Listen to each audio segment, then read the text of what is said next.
할렐루야. 사랑하는 대강의 가족 여러분, 오늘 하루도 하나님의 말씀과 동행하는 삶이 되길 소망합니다.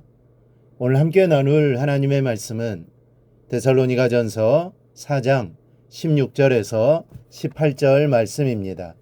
주께서 호령과 천사장의 소리와 하나님의 나팔 소리로 친히 하늘로부터 강림하리시리니 그리스도 안에서 죽은 자들이 먼저 일어나고 그 후에 우리 살아남은 자들도 그들과 함께 구름 속으로 끌어올려 공중에서 주를 영접하게 하시리니 그리하여 우리가 항상 주와 함께 있으리라. 그러므로 이러한 말로 서로 위로하라. 아멘. 이 중국의 무협 영화를 아주 싫어하시는 목사님이 계셔서 그 이유를 물어보았더니 그 목사님께서 중국 무협 영화를 싫어하신 이유는 주제가 한결같다라는 것 때문입니다. 이 등장인물과 무술의 스타일만 틀릴 뿐이지 무협 영화들은 한결같이 과거에 당한 원수를 보복하는 것이 그 주제라는 겁니다. 이 복수가 주제라면 원수까지도 사랑하라고 하신 주님을 따르는 우리들이 보아도 유익될 것이 무엇이 있느냐는 그런 논지였습니다. 근데 요즘 영화관에서 성황리에 상영되는 영화들을 살펴보면 그 주제가 크게 두 가지로 나뉘어집니다. 액션과 멜로입니다. 이 조금씩 다르게 각색을 했다는 것뿐이지 그 주제는 폭력과 사랑의 범위를 크게 벗어나지 않습니다. 그래서 좀 더 특별한 주제를 가지고 우리들이 사는 세상을 좀 더 아름답게 만드는데 크게 기여할 수 있는 감동적인 영화들이 많이 나왔으면 하는 바람이 있습니다. 신앙에도 가장 중요한 것은 주제입니다. 아무렇게나 신앙생활을 하는 게 아닙니다.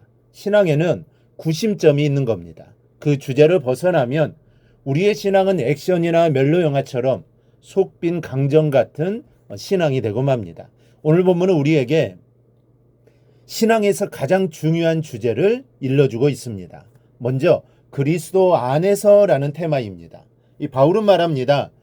주께서 호령과 천사장의 소리와 하나님의 나팔 소리로 친히 하늘로부터 강림하시리니 그리스도 안에서 죽은 자들이 먼저 일어나고, 이 상상만 해도 대단한 주님 오시는 그날에 대한 묘사입니다. 호령이 천지를 진동하고 하나님의 나팔이 울려 퍼지면서 주님께서 하늘에서 강림하십니다. 죽은 자들이 다 살아 일어나고 17절을 보니 살아남은 우리들도 다시 살아난 성도들과 함께 구름 위로 올라갑니다. 그리고 공중에서 주님을 만나 뵙게 됩니다. 그렇다면 이 말씀 속에서 가장 중요한 구절이 무엇일까요? 천지를 진동하는 호령입니까? 하나님의 나팔 소리입니까? 죽은 자들이 다시 살아나는 모습입니까? 아니면 우리가 올라갈 구름입니까? 이런 화려함에 현혹되어서는 안 됩니다. 가장 중요한 주제는 그리스도 안에서라는 구절입니다. 나머지 것들은 그리스도 안에 있으면 다 경험하게 될 과정들에 불과합니다. 중요한 것은 나팔 소리도 구름도 부활의 장면도 아닙니다. 우리가 놓치지 말아야 하는 것은 그리스도입니다. 과연 내가 그 안에 있느냐 하는 겁니다. 내가 그리스도 안에 있는 것이 확실하다면 그 이외의 것들은 여러분 걱정하지 않아도 됩니다. 여러분, 공중에서 주님을 만나 뵈올 때까지 우리가 항상 잊지 말아야 하는 것이 그리스도 안에서 사는 것입니다. 말로만 그리스도 안에서 산다고 해서는 안 됩니다. 내가 그리스도 안에 있다고 말한다고 그리스도 안에 있는 것이 아닙니다. 내가 그리스도 안에서 살겠다라고 결단한다고 해서 그리스도 안에서 사라지는 것도 아닙니다.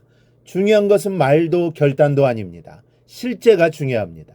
예수 그리스도 안에서 사는 삶, 그 실제가 이 중요한 것입니다.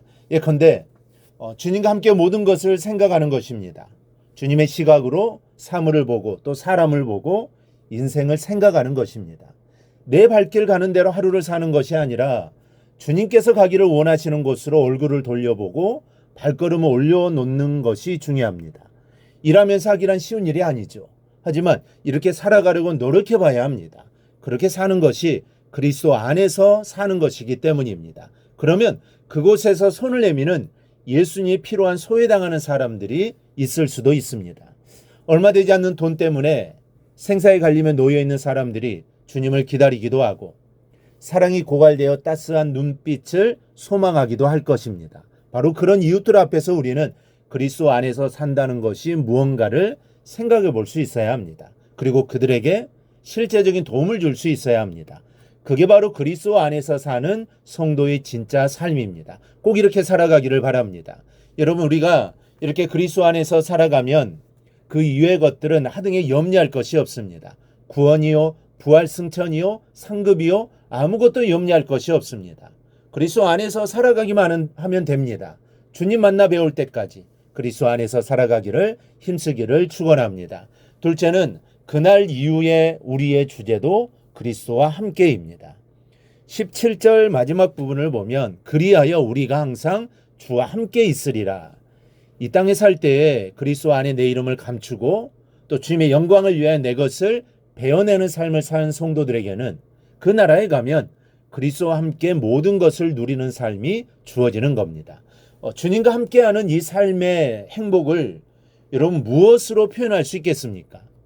우리는 영화를 보면서 어느새 그 영화의 주인공들이 되어 행복해합니다. 그러나 사실 영화는 허구입니다. 현실이 아니요 사실이 아닙니다. 하지만 우리 주님과 함께하는 삶은 영화와 같은 것이로되 허구가 아니요 현실일 겁니다. 이런 영화 같고 꿈 같은 현실을 위해서는 반드시 그리스도 안에 살아야 합니다. 그리스도 안에 사는 자만 누릴 수 있는 것입니다. 그러므로 우리 모두 반드시 그리스도 안에 살아서 그리스도와 함께하는 축복을 누리기를 주님의 이름으로 축원합니다. 오늘 묵상의 말씀을 굳게 잡고 삶으로 실천하며 살아내는 대강의 모든 성도들이 되기를 축복합니다.